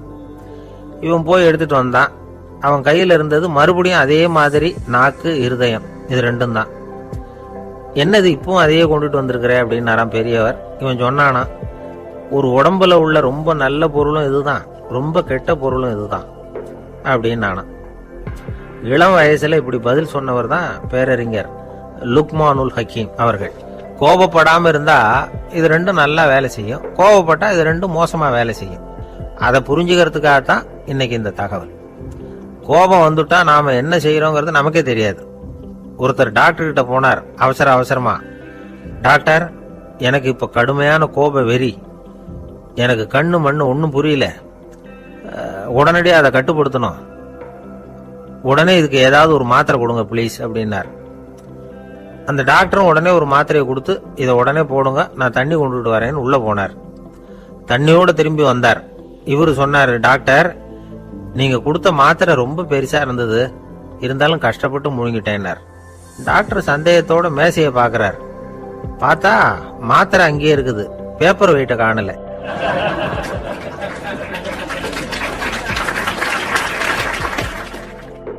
ஒரு சின்ன பையன் வந்தான். அவனை பார்த்து ஒரு கேள்வி கேட்டோம். ஏன்ப்பா உங்க வீட்டுல அம்மா புத்திசாலியா அப்பா புத்திசாலியா அப்படின்னு. அவன் அலட்சியமா நம்மளை பார்த்து சிரிக்கிறான். என்ன சார் இது, இந்த காலத்துல இது கூட தெரியாம இருக்கிறீங்களே அப்படிங்கிறான். ஒரு சின்ன பையன் நம்மளை பார்த்து இப்படி கேட்டு விட்டானே அப்படின்னு நினைக்கிறப்போ நமக்கு ஒரு மாதிரி ஆயிடும். அதுக்கப்புறம் தான் இந்த தாத்தா பாட்டி எல்லாம் சொல்ற ஒரு கதை ஞாபகத்துக்கு வந்தது. அது என்ன கதை தெரியுமா? ஒரு ஊர்ல ஒரு அம்மாவும் பிள்ளையும் இருந்தாங்களாம். அந்த மகனுக்கு திடீர்னு தேசாந்திரம் போய் வரணும்னு ஆசை வந்துட்டுது. ஊரா போய் சுத்தி பார்க்கணுங்கிற ஆசை. அந்த அம்மாவுக்கு இது பிடிக்கல. மகனை பிரிஞ்சு இருக்கிறதுக்கு அவங்க மனசு இடம் கொடுக்கல. வேணாப்பான்னு சொல்லி பார்த்தாங்க, அவன் கேட்கல. திடீர்னு புறப்படவும் செஞ்சுட்டான். சரி, இனிமே அவனை தடுக்க முடியாதுன்னு முடிவு பண்ணிட்டாங்க அந்த அம்மா. இருந்தாலும் புத்திசாலித்தனமா ஒரு யோசனை பண்ணாங்க. மகனை கிட்டத்துல கூப்பிட்டாங்க. அவங்ககிட்ட சொன்னாங்க, இதை பாருப்பா, நீ தேசாந்திரம் போறதுன்னு தீர்மானம் பண்ணிவிட்ட, அதை நான் தடுக்கல, போயிட்டு வந்துடும். ஆனா போறதுக்கு முன்னாடி எனக்கு ஒரு வாக்குறுதி கொடுத்துட்டு போ அப்படின்னாங்க. போறப்போ ராத்திரியா இருந்தாலும் பகலா இருந்தாலும் சரி, புளிய மரத்து நிழல்ல தான் தங்கணும். திரும்பி வர்றப்போ இரவும் பகலும் நீ வேப்ப மரத்து நிழல்லே தங்கணும் அப்படின்னாங்க. சரி, அப்படியே செய்யறேன்னு சொல்லி வாக்குறுதி கொடுத்தான் பையன். புறப்பட்டு போனான். போற வழியில புளிய மரத்து நிழல்லையே தங்கினான், தூங்கினான். அப்படி போயிட்டே இருந்தா 7வது நாள் அவன் உடம்பு சுகம் இல்லாம போயிட்டுது. ரொம்பவும் பலவீனம் ஆயிட்டான். இனிமே நடக்க முடியாதுங்கிற நிலைமை வந்துட்டுது. யோசிச்சு பார்த்தான். சரி, இதுக்கு மேல போக வேண்டாம் அப்படின்னு முடிவு பண்ணிட்டு திரும்பி வர ஆரம்பிச்சுட்டான். திரும்பி வர்றப்போ வழியில வேப்ப மரத்து நிழல்லையே தங்கி வந்தான். நாளுக்கு நாள் உடம்பு சரியா வந்துட்டுது. 7வது நாள் வீட்டுக்கு சேர்றான். உடம்பு பழையபடியே கலகலப்பாயிட்டுது. பூரண சுகம். தேசாந்திரம் போன பையன் திரும்பி வந்துட்டானே அப்படின்னு அந்த அம்மா ஆச்சரியப்படல. ஏன்னா அவங்களுக்கு தெரியும் இப்படி ஆகும்னு. பையன் சீக்கிரமா திரும்பி வரணுங்கிறதுக்காக தான் அவங்க அந்த யோசனையை சொன்னாங்க. என்ன விஷயம்ங்கிறதையும் அவங்களே சொன்னாங்க. மகனே, புளிய மரத்து நிழல் உடம்புக்கு உஷ்ணத்தை கொடுக்கும், சீக்க உண்டாக்கும். அதனால நீ தொடர்ந்து புளிய மரத்து நிழல்ல தங்கினாவே நோய்க்கு ஆளாயிட்ட. அதனால பயணத்தை முடிச்சுக்கிட்டு திரும்பி வரணுங்கிற முடிவுக்கு வந்துட்ட. திரும்பி வர்றப்போ நீ தங்கினது வேப்ப மரத்து நிழல், அது உடம்புக்கு குளிர்ச்சியை தரக்கூடியது, நோயை தீர்க்கக்கூடியது. அதனால சுகமா வீட்டுக்கு சேர்ந்துட்ட. உன்னோட தேசாந்திர பயணத்தை தடுக்கிறதுக்காக தான் இப்படி பண்ணனேன் அப்படின்னாங்களாம் அந்த அம்மா. பாத்தீங்களா அம்மாவோட புத்திசாலித்தனத்தை? அப்பா இருந்தா இப்படியா பண்ணுவார்? ஒரு அப்பா பையன் கிட்ட 10 ரூபா கொடுத்து, இதை எடுத்துக்கிட்டு அடுத்த ஊருக்கு போய் அங்க இருக்கிற மாமா கிட்ட இதை கொடுத்துட்டு வாடா, வழியில எங்கேயாவது மரத்தடியில படுத்து தூங்கி விடாத அப்படின்னு எச்சரிக்கை பண்ணி அனுப்புனாராம். பையனுக்கு எச்சரிக்கையா வாழறது எப்படிங்கிறத கத்து கொடுக்கறதுக்காக இப்படி பண்ணார். அவன் பணத்தை வாங்கிட்டு போனான். அப்பா சொன்னதை மறந்துட்டு ஒரு மரத்தடியில் படுத்து தூங்கிட்டான். அவனுக்கு தெரியாம அவன் பின்னாடியே போன அப்பா அவன் கையில இருந்த அந்த 10 ரூபாய் நைஸா எடுத்துட்டு வந்துட்டார். அவன் பையில தானே வச்சிருந்தான், அது தெரியாம எடுத்துட்டு வந்துட்டார். அவன் தூங்கிட்டு இருக்கான். எடுத்துட்டு ஒரு மறுபடியும் வீட்டுக்கு வந்துட்டார். பையன் முழிச்சுக்கிட்டு பைய தடவி பார்க்கறான், பணத்தை காணும். அழுதுகிட்ட திரும்பி வந்தான். அப்பா கிட்ட விஷயத்த சொன்னான். அப்பா சிரிச்சுக்கிட்டே சொன்னார், அதுக்குதான்ப்பா ஆரம்பத்திலேயே எச்சரிக்கை பண்ணினேன், இனிமேலாவது நீ ஜாக்கிரதையா இருக்கணும் அப்படிங்கிறதுக்காக தான் இப்படி பண்ணினேன். அந்த பணம் எங்கேயும் போயிடல, நான் தான் அதை உனக்கு தெரியாம எடுத்து வச்சிருக்கிறேன், இதோ பாரு அப்படின்னு சொல்லிட்டு சைடு பாக்கெட்ல கையை விட்டா அது ஓட்டையா இருக்கு. அதை எவனோ ஏற்கனவே கத்திரிச்சு எடுத்துட்டு போயிட்டான். இப்ப அப்பா முகத்துல அசடு வழிஞ்சுதான்.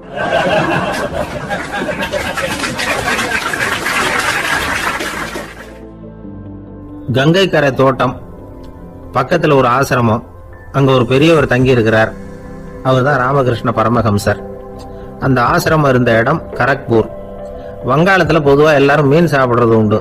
கங்கையில குளிச்சுட்டு கையில ஒரு மீனோட வர்றது வழக்கம். இவர் இருக்கிற இடத்துக்கு கங்கையில படகு வழியா வரணும். அப்படிதான் எல்லாரும் வருவாங்க. வர்றவங்களை ஒண்ணு கூட்டி ஆன்மீக விஷயங்களை பத்தி பேசிக்கிட்டு இருப்பார். ஒவ்வொரு நாள் ஒவ்வொருத்தர் நகரத்துக்கு போகணும். வரும்பொழுது மீன் கொண்டுகிட்டு வரணும். அதுக்கு ஒரு அட்டவணையே உண்டு ஆசிரமத்துல. அது பிரகாரம் ஒரு நாள் சுவாமி யோகானந்தர் படகுல போனார். படகை செலுத்தினவங்க ராமகிருஷ்ணரையும் சுவாமி யோகானந்தரையும் மற்றவங்களையும் பித்தர்கள் அப்படின்னு சொல்லி ஏளனமா பேசினாங்க. அவங்க என்ன பைத்தியம் பிடிச்சவங்க அப்படிங்கிறது மாதிரி. சுவாமி யோகானந்தருக்கு ரொம்ப மென்மையான இதயம்.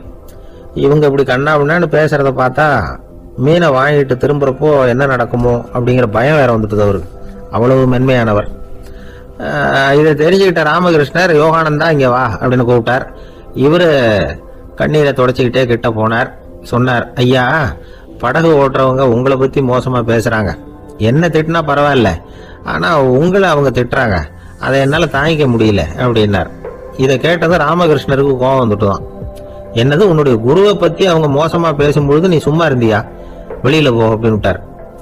குரு நிந்தனை செய்யறப்போ அதை கேட்டுக்கிட்டு சும்மா இருக்கலாமா? குரு நிந்தனையை கேட்டா பாவம் இல்லையா? என்னை தூற்றும் போது அவங்க வந்து பாவம் செய்யறாங்க, அதை கேட்டுக்கிட்டு நீ சும்மா இருந்தா நீயும் பாவம் செய்யற அப்படின்னாராம். அடுத்த நாள் சுவாமி நிரஞ்சனானந்தர் போக வேண்டிய நாள். இவர் படகுல போகும்பொழுதும் அதே மாதிரி நடந்துதான். அவங்க மோசமா பேச ஆரம்பிச்சாங்க, திட்ட ஆரம்பிச்சாங்க. அப்படி கேலி பண்ண ஒருத்தனை இவர் என்ன பண்ணார், பலார்னு கன்னத்துல அரைஞ்சுட்டார். இன்னொருத்தனை கங்கையில தூக்கி எறியறதுக்கும் தயாராயிட்டார். அதுக்கப்புறம் அவங்க யாரும் வாய திறக்கல. மீன் வாங்கிட்டு வர்றப்பவும் படகுல ஒரே அமைதி. அவ்வளவு பயம் அவங்களுக்கு. ராமகிருஷ்ணர் கூப்பிட்டு விசாரிச்சார் என்ன நடந்ததுன்னு. இவர் சொன்னார், அவரு யோகானந்தா போகும்பொழுது என்ன நடந்ததோ அப்படியே தான் இப்பவும் நடந்தது. குரு நிந்தனை செய்யறத கேட்டுக்கிட்டு நான் சும்மா இருப்பேனா, ஒருத்தனை அப்படியே அரைஞ்சுட்டேன், இன்னொருத்தனை ஆத்துல தூக்கி போட்டுருவேன்னு பயமுறுத்தினேன், அவ்வளவுதான் அப்படின்னாராம். இப்பவும் ராமகிருஷ்ணருக்கு கோபம் வந்துட்டு தான். என்ன இது, அணியறது காஷாயம், இருக்கிறது ஆசிரமம், உனக்கு இவ்வளவு கோபம் வந்ததுன்னா அப்புறம் என்னத்துக்கு ஆசிரமத்தில் இருக்கணும், பிரம்மச்சாரி எப்பவும் அமைதியா இருக்கணும் அப்படின்னு அறிவுரை சொன்னாராம் ராமகிருஷ்ணர். அப்போ இவர் கேட்டாராம், ஏங்க அவருக்கு ஒரு விதமான அறிவுரை சொன்னீங்க, எனக்கு வேற விதமா அறிவுரை சொல்றீங்க, இதுல எது உண்மை அப்படின்னு கேட்டிருக்கார். இதுக்கு ராமகிருஷ்ணர் சொன்ன பதில் என்னன்னா, அட அசடே, சக்கரத்துல காத்து அதிகமா இருந்தா குறைக்கணும், குறைச்சலா இருந்தா கூட்டணும். அவன் சாது, அவனுக்கு அதிக உணர்ச்சி தேவை, உனக்கு படபடப்பு அதிகம், உனக்கு பொறுமை தேவை அப்படின்னாராம். இதுல உள்ள கருத்து என்னன்னா, கல்விங்கிறது எப்படின்னா அதை சூழ்நிலைக்கு தகுந்த மாதிரி கற்பிக்கணும். எல்லாருக்கும் ஒரே மாதிரி கற்பிக்க கூடாது. கேட்கிற ஒரு தகுதி, புரிஞ்சுக்கிற திறமை, இதை பொறுத்து கல்வி அமையணும். ஆரம்ப காலத்துல ஒரு குரு, அப்போ ஒரு சீடன் இருந்தான். அது வேடிக்கையான குரு, வேடிக்கையான சீடன். ஒரு ஆசிரமம். ஒரு நாள் ஒருத்தன் அவசரமா அந்த குருவை தேடி வந்திருக்கிறான். என்ன விஷயம்னு விசாரிச்சார் குரு. உங்க சீடர் என்னை வந்து அடிச்சுட்டார் அப்படின்னு புகார் பண்ணானா அந்த ஆள். குரு சீடனை கூப்பிட்டார். அடிச்சியா இந்த ஆளை அப்படின்னு கேட்டாராம். ஆமான் இருக்கான் சீடன். ஏன் அடிச்சே அப்படின்னு கேட்டாராம். இந்த ஆள் உங்களை பத்தி மட்டமா பேசிவிட்டான், என்னால் அதை தாங்கிக்க முடியல, அதனாலதான் அடிச்சுட்டேன் இருக்கான். அப்படி என்ன பேசினா அப்படின்னு கேட்டாராம். உன்னுடைய குருநாதர் இப்பெல்லாம் அர்த்தமில்லாம பேச ஆரம்பிச்சுட்டார் அப்படின்னு சொல்லிவிட்டான், அதனாலதான் அடிச்சுட்டேன் அப்படின்னு நானா. அதுக்காக அடிச்சே அப்படின்னாராம். நான் அதுக்காக அடிக்கல குருவே, இப்பெல்லாம் நீங்க அர்த்தம் இல்லாம பேசுறதாக அவன் சொல்றான், அப்படின்னா இதுவரைக்கும் நீங்க அர்த்தத்தோட பேசினதாகத்தானே அர்த்தம், அது தப்பு தானே அதனாலதான் அடிச்சேன் அப்படின்னு நானும்.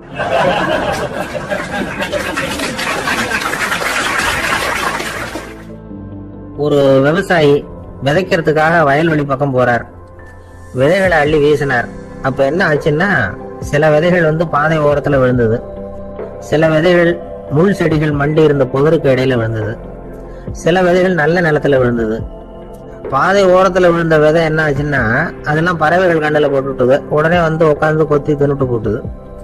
அதிகமா மண் இல்லாத பாறை பகுதியில் விழுந்த விதையெல்லாம் லேசா வேர் விட்டு முளைக்க ஆரம்பிச்சுது. அதுக்கப்புறம் வேறு கீழே ஆழமா போக முடியல, மேலேயும் சூரிய வெப்பம் அதிகம் தாங்க முடியல, எல்லாம் காஞ்சி கருகி போட்டுது. புதர் பகுதியில சில விதைகள் விழுந்தது இல்லையா, முள் செடிகள் காடா மண்டி போயிருந்தது. அதனால முளைச்சு வர்ற செடிக்கு நெருக்கடி அதிகமா போட்டுது, சரியா வளர முடியல, விளைச்சலும் சரியா இல்லை. நல்ல நிலத்துல விழுந்த விதைகள் மட்டும் நல்லா முளைச்சது, நல்லா வளர்ந்தது, விளைச்சலும் பிரமாதமா இருந்தது.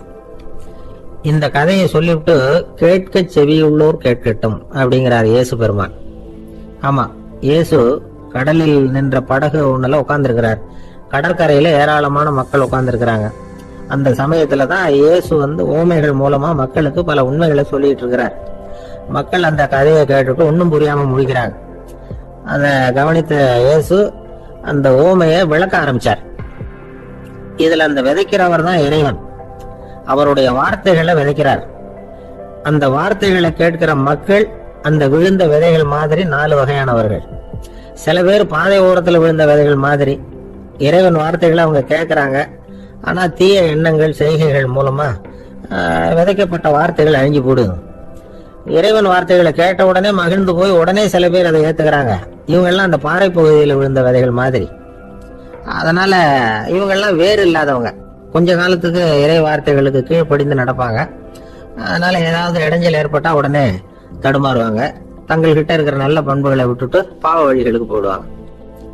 முள் செடிகளுக்கு இடையில விழுந்த விதைகள் மாதிரி உள்ளவங்க யாருன்னா, இவங்களுக்கு உலக கவலை உண்டு, செல்வத்தின் மீது மயக்கம் உடையவர்கள். உலக ஆசைகள் இவங்களுக்குள்ள பூந்தோடுறதுனால அங்க இருக்கிற நல்ல பண்புகள் மறைஞ்சு போடுது. அதனால அவங்களும் உபயோகம் இல்லாதவங்களா ஆயிடுறாங்க. நல்ல மனிதர்கள் நல்ல நிலத்துல விழுந்த விதைகளுக்கு ஒப்பானவர்கள். இவங்க இறை வார்த்தையை கேட்கறாங்க, அதை ஏத்துக்கிறாங்க, அவங்களும் நல்லபடியா வாழறாங்க, அடுத்தவங்களுக்கும் உபயோகமா இருப்பாங்க. இதுதான் இயேசு சொன்ன விளக்கம். நல்ல வார்த்தைகளை கேளுங்கள், நல்ல வார்த்தைகளை ஏற்றுக்கொள்ளுங்கள், அடுத்தவங்களுக்கு உபயோகமா இருங்க. இதுதான் பெரியவங்க எல்லாம் நமக்கு சொல்லுகிற உபதேசம். ஒரு அப்பா தன்னுடைய மகனுக்கு உபதேசம் பண்ணார். இத பாருப்பா, நல்ல வார்த்தைகளை கேட்கணும், எப்போதுமே மகன் அப்பா பேச்ச கேட்கறது நல்லது அப்படின்னாராம். நீ ஏதாவது ஒரு தப்பு பண்ணா என் தலையில ஒரு முடி நரைச்சு வெள்ளையா போடும்பா, நீ செய்யற ஒவ்வொரு தப்புக்கும் என் தலையில ஒவ்வொரு முடி வெள்ளையாயிடும் அப்படின்னாராம். பையன் யோசிச்சான், அப்பா இப்பதான் எனக்கு புரியுது, தாத்தாவோட தலைமுடி பூராவும் வெள்ளையா இருக்கிறதுக்கு என்ன காரணம்ங்கிறது எனக்கு இப்பதான் புரியுது அப்படின்னானா.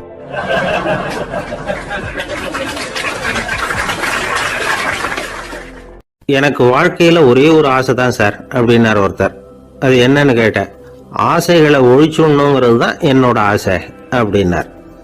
இப்படி ஆசைகளை ஒழிக்க வேண்டும் அப்படிங்கறதையே ஒரு ஆசையா கொள்றது அபத்தம் அப்படிங்கிறார் ஒரு பெரியவர். இது மாதிரி ஆசைகளை ஒழிக்க ஆசைப்பட்டா அந்த நோக்கம் நிறைவேறாதான். அந்த முயற்சியால புதுசா சில துன்பங்கள் தான் சேருமா. அதுல புதுசா ஒரு ஆசை தலை தூக்கும் அப்படிங்கிறார் அவர். ஆசைகளை தானா விழ வச்சுடலாம். அதுக்கு வழி என்ன தெரியுமா? எந்த ஒரு ஆசையையுமே பூரணமா நிறைவேற்றிக் கொள்ள முடியாதுங்கிறத உணரணும். அதை உணர்ந்தா ஆசைகள் தானா வந்துடும். அதை விட்டுட்டு ஆசைகளை விட்டுடணுங்கிறதையே ஒரு ஆசையா வச்சுக்கிட்டு அதுக்காக கடுமையா முயற்சிகளையும் செஞ்சுக்கிட்டு, நான் ஆசைகளை விட்டுட்டு ஞானோதயம் அடையறதுக்கு கடுமையா முயற்சி பண்ணிட்டு இருக்கிறேன் சார் அப்படின்னு சொல்லிட்டு இருந்தா எந்த காலத்திலயும் ஞானோதயம் வரப்போறது இல்லை. அதுக்கு பதிலாக துன்பம் தான் சேரும் அப்படிங்கிறது அவரோட கருத்து.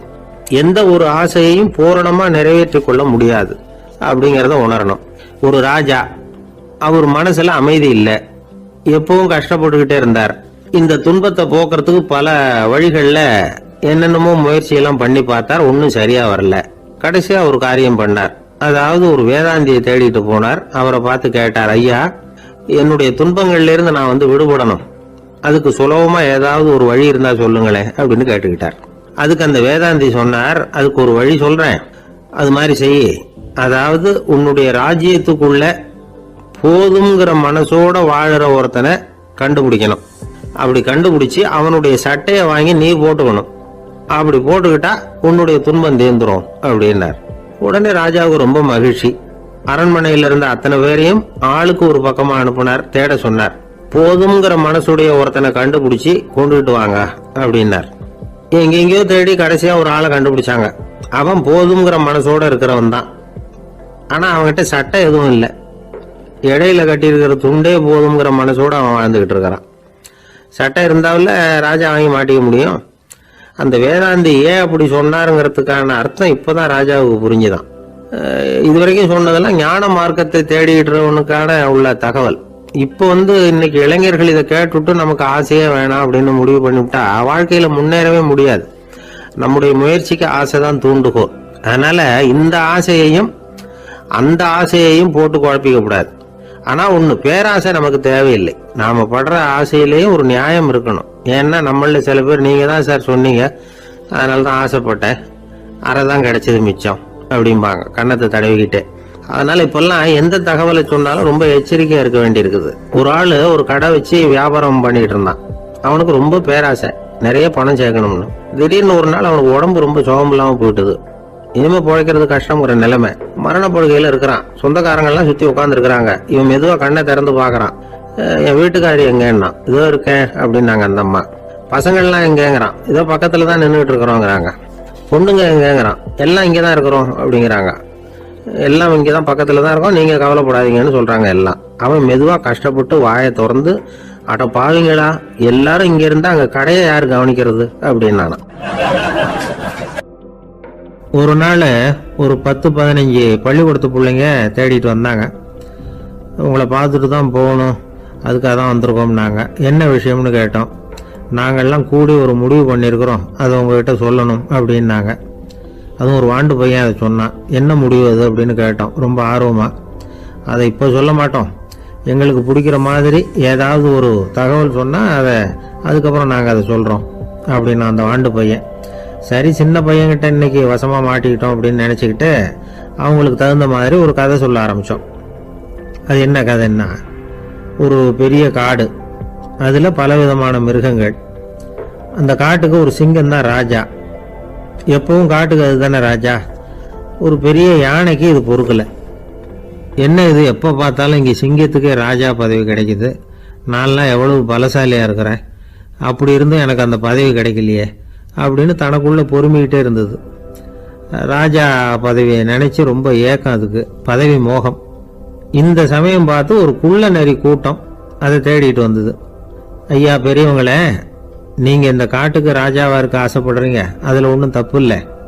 ஆனால் அதுக்கு முன்னாடி நீங்கள் எங்கள் கூட்டத்துக்கு கொஞ்ச நாள் தலைவராக இருங்க, அதாவது ராஜாவாக இருங்களேன், உங்களுக்கும் ஒரு ட்ரைனிங் கிடைச்சது மாதிரி இருக்கும் அப்படின்னு சொல்லியிருக்குது இந்த கூட்டம், குள்ள நரி கூட்டம்.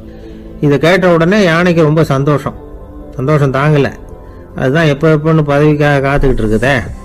இருந்தாலும் கொஞ்சம் பிகுவோட, சரி நீங்கள்லாம் இவ்வளோ தூரம் என்ன தேடிட்டு வந்து கேட்கறதுனால மறுக்க முடியல அப்படின்னு ரொம்ப ஏதோ அவளுக்கு சிரமப்பட்டு ஒத்துக்கிறது மாதிரி ஒத்துக்கிட்டது.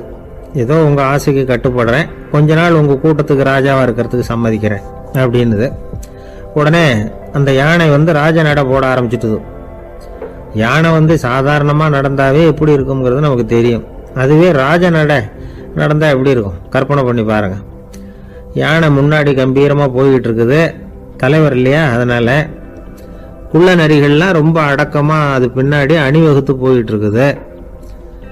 ராஜா வாழ்க, மன்னர் வாழ்க அப்படின்னு கோஷம் வேற. யானைக்கு தலைகால் புரியல, அவ்வளவு சந்தோஷம்.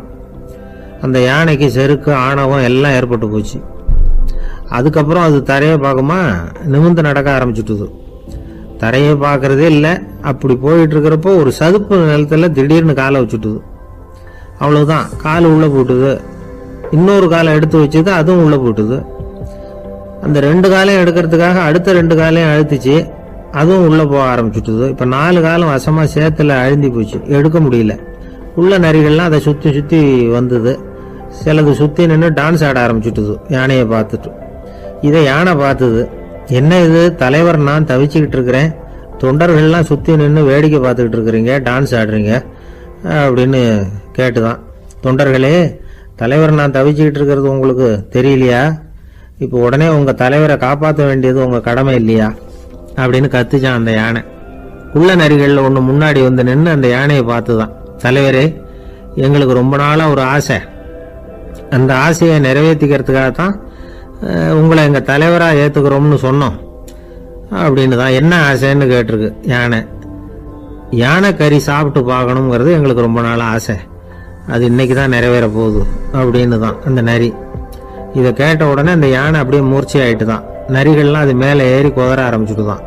பதவி மேலே இருந்த பேராசை அந்த பலசாலியான யானையையே மாட்டி விட்டுட்டுது பார்த்தீங்களா அப்படின்னு சொல்லி முடித்தோம் இந்த கதையை அந்த சின்ன பிள்ளைங்க கிட்ட. சரிங்க, இப்போ நாங்கள் உங்களை தேடி வந்த விஷயம் என்னங்கிறத சொல்லவா அப்படின்னா ஒரு வாண்டு பையன். சீக்கிரம் சொல்லு தம்பி, சஸ்பென்ஸ் தாங்கலை அப்படின்னும். அவன் மெதுவா எங்களை பார்த்து சொல்கிறான், எங்களுக்கு கொஞ்ச நாள் நீங்கள் தலைவராக இருந்தால் தேவலை அப்படி. ஒரு ஊரில் 4 நண்பர்கள் இருந்தாங்க. 4 பேரும் சோம்பேறிகள். 4 பேருக்கும் எந்த வேலையும் செய்யறதுக்கு உடம்பு வளையறதில்லை. இருந்தாலும் சோம்பேறித்தனத்தில் ஒருத்தருக்கு ஒருத்தர் கொஞ்சம் வித்தியாசம் உண்டு. அதுக்கு தகுந்த மாதிரி அவங்களுக்கு பேர் அமைஞ்சு போச்சு. ஒருத்தன் கால் சோம்பேறி, இன்னொருத்தன் அரை சோம்பேறி, அடுத்தவன் முக்கால் சோம்பேறி, கடைசி ஆளு முழு சோம்பேறி. இவங்க 4 பேரும் நண்பர்கள். அப்புறம் எப்படி காரியம் நடக்கும்? 4 பேரும் ஒரு வீதியில் அப்படியே நடந்து போயிட்டு இருக்கிறாங்க. நல்ல பசி, எங்கேயாவது சோறு போடுவாங்களா அப்படின்னு பார்த்துக்கிட்டே வந்தாங்க. அவங்க வந்த வழியில் ஒரு ரூபாய் காசு கிடந்தது தரையில். அவங்க கண்ணில் அது பட்டுது. ஆனாலும் அதை குனிஞ்சு எடுக்கணுமே, அதுக்கு சோம்பேறித்தனம். முழு சோம்பேறி பார்த்தான்.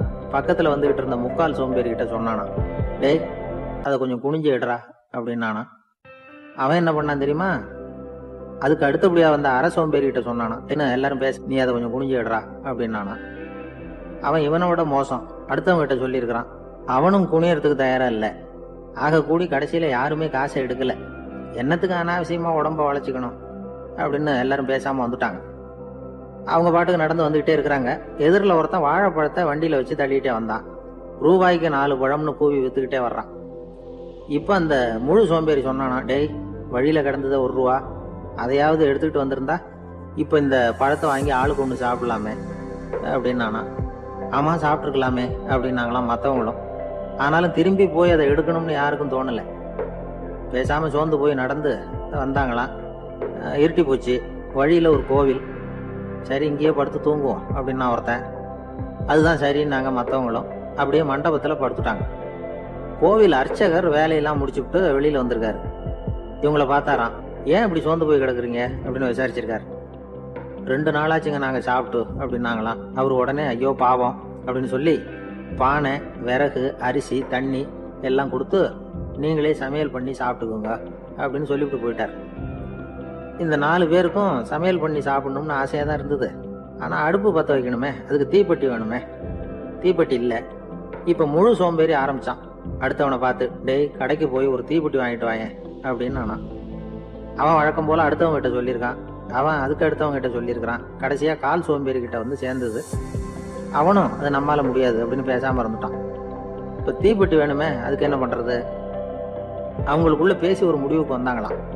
அதாவது யாரு முதல்ல வாயை திறந்து பேசுறாங்களோ அவங்க தான் தீப்பெட்டி வாங்கறதுக்கு போகணும் அப்படின்னு. அவ்வளவுதான். உடனே 4 பேரும் வாயை கெட்டியா மூடிட்டு படுத்துக்கிட்டாங்க. அவங்க சமையல் பண்ணி சாப்பிட்டாங்களா என்ன அப்படிங்கிறது அர்ச்சகருக்கு தெரியல. சரி பார்த்துட்டு வரலாமேன்னு வந்தார். வந்து பார்க்குறாரு, இவங்க 4 பேரும் அசையாம படுத்து கிடக்குறாங்க.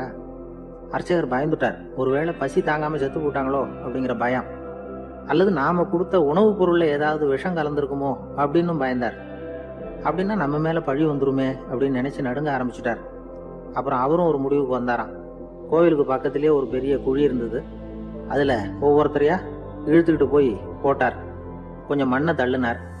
காலால மிதிச்சார். அவர் மிதிச்ச மிதி ஒருத்தன் அடி வயத்துல போட்டுவிட்டது. அவன் உடனே வலி தாங்காம ஐயோ அம்மான்னு அலர்னான். உடனே நடந்தது என்ன தெரியுமா? மற்ற 3 பேரும் துள்ளி எழுந்திருச்சாங்களாம். அவனை பார்த்து நீ தாண்டா தீப்பெட்டி வாங்க போகணும், நீ தாண்டா வாங்க போகணும், நீ தான் சத்தம் போட்ட அப்படின்னு சொல்லி ஆரம்பிச்சுட்டாங்களாம். அர்ச்சகர் பார்த்தார். இது பேய் மாதிரி தெரியுதுன்னு நினைச்சுக்கிட்டு ஒரே ஓட்டமா ஓடி போட்டாராம். கிராமப்புறங்கள்ல இப்படி ஒரு கதையை சொல்றது உண்டு. சோம்பல்ங்கிறது நம்ம முன்னேற்றத்துக்கு பெரிய தடை அப்படிங்கிறத நாம புரிஞ்சுக்கணும்.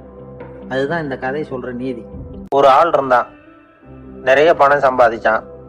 ஆனா செலவு பண்ண மனசு வரல, கருமி.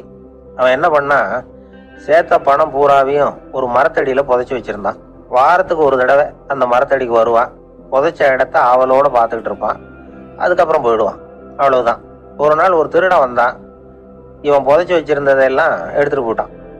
இது தெரிஞ்சு போச்சு. அந்த கருமி புலம்ப ஆரம்பிச்சுட்டான். இவன் புலம்பலை கேட்டதும் அக்கம் பக்கத்துல இருந்தவங்க எல்லாம் ஓடி வந்தாங்க. என்ன விஷயம்னு விசாரிச்சாங்க. இவன் சொன்னான். ஒரு பெரியவர் கேட்டார், ஏப்பா வாரம் வந்து இந்த இடத்த பாக்குறதாக சொன்னியே, எப்பவாவது இதுல இருக்கிற பணத்தை எடுத்து செலவு பண்ணிருக்கியா அப்படின்னு கேட்டார். நான் அப்பப்போ வந்து அதை பாக்குறது தான் வழக்கம், அதை தொட்டதே இல்லைன்னு. அவன் சரி அப்படின்னா இப்போவும் நீ அதே மாதிரி வாரம் ஒரு தடவை வந்து இந்த இடத்த பார்த்துட்டு போகலாமே அப்படின்னாராம் அந்த பெரியவர். அதுவும் சரிதானே, எவ்வளவு காலமானாலும் அவன் அந்த பணத்தை எடுத்து செலவு பண்ண போறதில்ல. அப்படி இருக்கிறப்ப உள்ளே பணம் இருந்தாலும் ஒண்ணுதான், இல்லாம போனாலும் ஒண்ணுதான். இதுல இருந்து என்ன புரியுதுன்னா, ஒருத்தர்கிட்ட இருக்கிற பணத்தை கொண்டு அவர் பணக்காரரா ஏழையா அப்படின்னு முடிவு செய்யறது சரியில்லை. அந்த செல்வத்தை அனுபவிக்கிற திறன், பயன்படுத்துற திறன், அதை வச்சுதான் அவர் ஏழையா பணக்காரரா அப்படிங்கிறத நிர்ணயம் பண்ணணும். அதுதான் சரி. செலவு பண்ண தெரியாதவன் சேகரம் பண்ணிட்டே இருக்கிறதுனால என்ன பிரயோஜனம்? தலைமுடியே இல்லாதவன் தாராளமா சீப்புகளை வாங்கி சேகரம் பண்றது மாதிரி தானே இது. சில சமயம் செலவு பண்ண நாம தயாரா இருந்தா கூட அந்த செல்வம் நமக்கு பயன்படுறதில்லை. அரேபியாவில் ஒரு நகை வியாபாரி விலை உயர்ந்த முத்துக்களை எல்லாம் அவர் வச்சு வியாபாரம் பண்ணிட்டு இருந்தார். அவர் ஒரு சமயம் ஒரு பாலைவனம் வழியா போயிட்டு இருக்கிறார் ஒட்டகத்துல. அப்போ திடீர்னு கடுமையான புயல் வீச ஆரம்பிச்சுட்டுது. திசை தவறி இவர் எங்கேயோ வந்துட்டார். கூட வந்தவங்களையும் காணல, எங்க போனாங்களோ தெரியல. இவர் ரொம்ப பயந்து போய் அங்கே எங்கேயுமா அலைஞ்சு திரியிறார். வழியே தெரியல. பசி கடுமையாயிட்டுது. ஒட்டகத்து முதுகுல ஒரு மூட்டை இருந்தது. அதை பிரிச்சு பார்த்தார். உள்ள ஏதாவது இருக்கான்னு தேடி பார்க்கறார். அது வரைக்கும் கண்ணுல தட்டுப்படாத அபூர்வமான ஒரு பை கண்ணில் பட்டுது. ஆஹா, அதுல ஏதாவது சாப்பிட்றதுக்கு இருக்கும் அப்படின்னு நினைச்சு ஆவலா அதை பிரிச்சு பார்க்கறார். அந்த பையில விலை உயர்ந்த முத்துக்கள் நிறைய இருந்துதான். அப்பதான் அவர் நினைச்சாராம், விலை உயர்ந்த முத்துக்கள் கூட சாப்பிட்றதுக்கு உணவாக முடியாது அப்படிங்கிறத புரிஞ்சுக்கிட்டாராம். எந்த நேரத்துல எது நமக்கு தேவையோ அது நமக்கு தாராளமா கிடைக்கணும். அப்படி அது கிடைக்கிறதுக்கு நம்ம கிட்ட இருக்கிற செல்வம் பயன்படணும். அது நமக்கும் பயன்படலாம், நம்ம மூலமா அடுத்தவங்களுக்கும் பயன்படலாம். அதுதான் செல்வத்தின் பயன். ஒரு மரத்தடியில ஒருத்தன் உட்காந்து அழுதுகிட்டு இருந்தான். அந்த பக்கமா வந்த இன்னொருத்தன் ஏப்பா அழுதுகிட்டு இருக்கிறேன்னு கேட்டான். இந்த இடத்துலதான் பூமிக்கு அடியில பணம் இருக்குது, புதைச்ச இடம் தெரியல, அதான் அழறேன் அப்படின்னா. நல்லா ஞாபகப்படுத்தி பாரு, எந்த இடத்துல புதைச்ச அப்படின்னு கேட்டான் இவன். அது எப்படி எனக்கு தெரியும், புதைச்சு வச்சிருக்கிறவன் நான் இல்லையே, எங்க எதிர்த்த வீட்டுக்காரன் அப்படின்னு இவன்.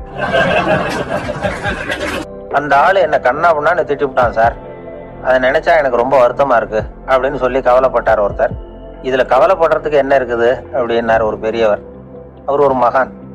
என்ன சார் இப்படி சொல்றீங்க, ஒருத்தர் நம்ம பார்த்து திட்டுனா வருத்தமா இருக்காதா அப்படின்னார். அது எப்படி வருத்தமா இருக்கும், திட்டுறதுங்கிறது என்ன, அது வெறும் சத்தம் தானே அப்படின்னார் அந்த பெரியவர். நம்ம ஆளுக்கு தலையை பிச்சுக்கலாம் போல இருந்தது. இருக்காது அப்படின்னா நமக்கு அப்படித்தானே தோணுது. அந்த பெரியவர் சொல்றது ரொம்ப பெரிய விஷயம். அதை நாம புரிஞ்சுக்க முயற்சி பண்ணலாம்னா நடைமுறை வாழ்க்கைக்கு அது ஒத்து வர்றது மாதிரி தெரிய மாட்டேங்குது. இருந்தாலும் அந்த பெரியவர் அதுக்கு என்னதான் விளக்கம் கொடுக்குறாருன்னு பார்ப்போமே. ஒரு ரயில் போயிட்டு இருக்கு, அதுல ஒரு சாது போயிட்டு இருக்கார். அந்த ரயில் வந்து அவரு ஹரித்வாரம் போயிட்டு இருக்காரு. அவரு ரயில்ல ஏகப்பட்ட கூட்டம். நம்ம ஊர் ரயில் கேட்க வேணும், டிக்கெட் வாங்கிட்டு கொஞ்சம் பேர், வாங்காத கொஞ்சம் பேர். அது என்னத்துக்கு அனாவசியமா டிக்கெட் அப்படிங்கிற நினைப்புல பாதி பேர். இந்த கூட்டத்துக்கு மத்தியில அந்த சாதுவும் போயிட்டு இருக்கிறார். உட்கார்றதுக்காக இருந்த இடத்துல ஒரு ஆள் படுத்திருக்கிறான். கொஞ்சம் முரட்டு ஆசாமி. அவன் காலு பக்கத்துல கொஞ்சோண்டு இடம் பாக்கி இருந்தது. அந்த இடத்துல இந்த சாது உட்காந்துருந்தார். மெதுவா உட்காந்துக்கிட்டார் போய். ஆனா அந்த ஆளு ராத்திரி பூரா இவரை காலால உதச்சிக்கிட்டே இருக்கிறான். அது இவருக்கு ரொம்ப அவமானமா பட்டுது. அதனால துக்கம் ஏற்பட்டது. இருந்தாலும் அதை ஒரு மாதிரியா சகிச்சுக்கிட்டே இவர் வந்து சேர்ந்தார். பொழுது விடிஞ்சது. அந்த சாது ஹரித்வார் வந்து சேர்ந்தார். அங்க ஒரு பெரிய ஞானியை சந்திச்சார். ராத்திரி ரயில்ல அந்த ஆள் உதைச்சதையும் அதனால தனக்கு ஏற்பட்ட துக்கத்தையும் இந்த சாது அந்த ஞானி கிட்ட சொன்னார். சொல்லிவிட்டு, ஏன் சுவாமி, எனக்கு துக்கம் ஏற்பட்டதே அது தப்பா அப்படின்னு கேட்டார். தவறுதான் அந்த ஞானி. உனக்கு இன்னமும் தேக அபிமானம் போகலைங்கிறது தான் அது காட்டுது. அஷ்டாவக்கிரர் என்ன சொல்றார் தெரியுமா, உண்மையான ஞானி யாராவது தன்னை வந்தனை செய்தால் அதற்காக சந்தோஷப்பட மாட்டார், யாராவது நிந்தனை செய்தால் அதற்காக வருத்தப்பட மாட்டார் அப்படின்னு சொல்றார். நிந்தனைங்கிறது ஒரு ஒலி தான். தேகாபிமானம் இருக்கிற வரைக்கும் இந்த ஒலி நம்மளை வந்து வேதனைப்படுத்தும். நான் தேகம் இல்லை ஆத்மா அப்படிங்கிற நினைவு இருந்தா இந்த ஒலி நம்மளை பாதிக்காது. மனு என்ன சொல்றார் தெரியுமா? ஒரு சாதகன் பாராட்டுதலை விஷம்னு நினைச்சு பயப்படணும், அவமானத்தை அமிர்தம்னு நினைச்சு சந்தோஷப்படணுங்கிறார். அவமானப்பட்டா கவலைப்படாம எப்படி இருக்க முடியும் அப்படின்னு தான் நமக்கு தோணும். அதனாலதான் நம்மள யாரும் இதுக்கு உதாரணமா யாரையும் காட்ட முடியல. புத்தரையும் கபீரையும் உதாரணமா காட்டுறாங்க. அவங்களுக்கெல்லாம் அவமானம் ஏற்பட்டப்போ கவலையே படலையாம். புத்தரை அவமானப்படுத்தணுங்கிறதுக்காக கௌசாம்பி ராணி ஒரு இளம் பெண்ணை கொலை பண்ணி சடலத்தை புத்தர் குடிசைக்கு முன்னாடி போட சொன்னார். போட்டாங்க. புத்தர் தான் அந்த பொண்ணை கெடுத்து கொலை பண்ணி விட்டாருன்னு எல்லாரும் நினைச்சாங்க. ஆனா புத்தர் இதை பத்தி கவலையே படல. அப்புறமா உண்மை தெரிஞ்சதும் புத்தர் புகழ் இன்னும் அதிகமாயிட்டது. ஒரு பெரிய சபையில ஒரு மோசமான பொண்ணு நுழைஞ்சு தனக்கும் கபீருக்கும் சம்பந்தம் உண்டுன்னு சொன்னா கபீர் கவலைப்படல. அவங்க மாதிரியெல்லாம் நாமளும் இருக்க கத்துக்கணும். நிந்தனை, அபகீர்த்தி, அவமானம் எல்லாம் ஆண்டவன் கொடுக்கிற பிரசாதம்னு நினைக்கணும் அப்படின்னு சொல்றார் அந்த ஞானி. இதை கேட்ட இந்த காலத்து ஆசாமி ஒருத்தர், நான் கூட அப்படிதான் சார், யாராவது அவமானப்படுத்தினா கவலைப்பட மாட்டேன். நேத்து கூட ஒருத்தர் என்ன பலார்னு அரைஞ்சுட்டார், நான் கொஞ்சம் கூட கவலைப்படலை, பேசாம வந்துட்டேன்னார். ஏன் அப்படி வந்துட்டீங்க அப்படின்னு. அவர் அரைஞ்சதுலேயும் ஒரு அர்த்தம் இருந்தது, அதனாலதான் அப்படி வந்துட்டேன்னார். ஏன் அரைஞ்சாருன்னு கேட்டேன். 10 வருஷத்துக்கு முன்னாடி 15 ரூபா அவர்கிட்ட கடன் வாங்கினேன், அதை கேட்டு கேட்டு பார்த்துட்டு கடைசியா தான் அரைஞ்சார் அப்படின்னார். ஆண்டவனுடைய பிரசாதம் இவருக்கு அடிக்கடி கிடைக்கும் போல இருக்கு. ஒரு அரசனும் அமைச்சரும் ஒரு நாள் ரொம்ப சாவகாசமா பேசிக்கிட்டு இருந்தாங்களாம். அரசன் அமைச்சரை பார்த்து ஒரு கேள்வி கேட்டிருக்கார். ஏங்க அமைச்சரே, ஆசை இல்லாத ஒரு மனுஷனால இருக்க முடியுமா அப்படின்னு. ஏன் முடியாது, துறவி அப்படிங்கிறவங்க எல்லாம் அப்படிப்பட்டவங்க தானே அப்படின்னாராம் அமைச்சர். அவங்க எல்லாம் உண்மையிலேயே ஆசையை விட்டவங்க தானா அப்படின்னு கேட்டாராம் ராஜா. அப்படிதான் இருக்கணும் அப்படின்னாராம் அமைச்சர். அப்படின்னா ஆசையே இல்லாத ஒரு உண்மையான துறவியை நான் பார்க்கணுமேன்னார். அது என்ன பிரமாதம், அதுக்கு நான் ஏற்பாடு பண்றேன் அப்படின்னுட்டாரு இவரு. சொல்லிவிட்டு உடனே புறப்பட்டு போனார். அங்கங்க தேடினார். அப்புறம் தான் அவருக்கு புரிஞ்சுது உண்மை துறவியை கண்டுபிடிக்கிறது எவ்வளவு கஷ்டமான காரியம்னு. இருந்தாலும் ராஜா கிட்ட சொல்லியாச்சே உண்மை துறவியை காட்டுறேன்னு. இப்ப என்ன பண்றது? ராஜா கிட்ட சொன்னபடி நடக்கலைன்னா அவருக்கு கோவம் வந்துடும். அமைச்சர் ஒரு யோசனை பண்ணார். அவருக்கு ஒரு வழி தெரிஞ்சுது. அதுதான் சரின்னு முடிவு பண்ணார். அதாவது அந்த ஊர்ல அவருக்கு தெரிஞ்ச நாடக நடிகர் ஒருத்தர் இருக்கிறார், நல்லா நடிப்பார். அவரை போய் பார்த்தார். இதை பாருப்பா, எனக்காக நீ ஒரு காரியம் செய்யணும்னார். என்னன்னு கேட்டார் அவரு. நீ ஒரு துறவி மாதிரி கொஞ்ச நேரத்துக்கு நடிக்கணும். ராஜா உன்னை பார்த்துட்டு போற வரைக்கும் நடி, அது போதும். அதுக்காக உனக்கு 10,000 ரூபா தரேன் அப்படின்னார். அவர் எந்த காலத்துல இவ்வளவு பணத்தை மொத்தமா பார்த்திருக்கார். அதனால உடனே சரின்னு ஒத்துக்கிட்டார். அமைச்சர் அரண்மனைக்கு திரும்பி வந்தார். என்ன அமைச்சரே, இன்னுமா ஒரு உண்மையான துறவி கிடைக்கலன்னார். உண்மையான துறவி ஒருத்தரை இப்பதான் கொஞ்ச நேரத்துக்கு முன்னாடி பார்த்து பேசிவிட்டு வர்றேன். அவர் நம்ம ஊருக்கு வெளியில குளத்தங்கரையில உள்ள ஒரு ஆலமரத்துக்கு அடியில் உட்காந்துருக்கிறார் அப்படின்னாரு இவரு. அப்படின்னா உடனே புறப்படுங்க அப்படின்னார் ராஜா. பரிவாரங்களோட புறப்பட்டார். அங்க அந்த மரத்தடியில அந்த ஆளு வேஷம் போட்டுக்கிட்டு துறவி மாதிரி உட்காந்துருக்கிறான். ராஜா நேரா போனார். அந்த துறவி காலில் பொத்துன்னு விழுந்து வணங்கினார். உடனே ராணியும் அவர் காலில் விழுந்தாங்க. அடுத்தபடியா அமைச்சர் விழுந்தார். அவருக்கு தெரியும் இது நம்ம ஆளு தான்னு. இருந்தாலும் என்ன பண்றது, நேரம். அப்புறம் பரிவாரங்கள்லாம் துறவி காலில் விழுந்து ஆசீர்வாதம் வாங்கிட்டாங்க. ராஜா அப்புறமா தங்கத்தட்டுல பொண்ணையும் பொருளையும் வச்சு அந்த துறவி கிட்ட ரொம்ப பணிவா நீட்டுறார். தாங்கள் தயவு பண்ணி இதை ஏத்துக்கணும் அப்படின்னு வேண்டிக்கிட்டார். அந்த துறவி பற்று இல்லாம அதை பார்த்தார். எல்லாத்தையும் திறந்துட்ட எனக்கு இதெல்லாம் எதுக்காக அப்படின்னு சொல்லி அதை மறுத்துட்டாராம். ஆஹா, உண்மையான துறவியை பார்த்துட்டோம் அப்படிங்கிற ஆனந்தம் அரசருக்கு. ரொம்ப நிம்மதியா திருப்தியா திரும்பி வந்தார் அரண்மனைக்கு. அதுக்கப்புறம் அமைச்சர் யாருக்கும் தெரியாம அந்த துறவிகிட்ட ஓடினார்.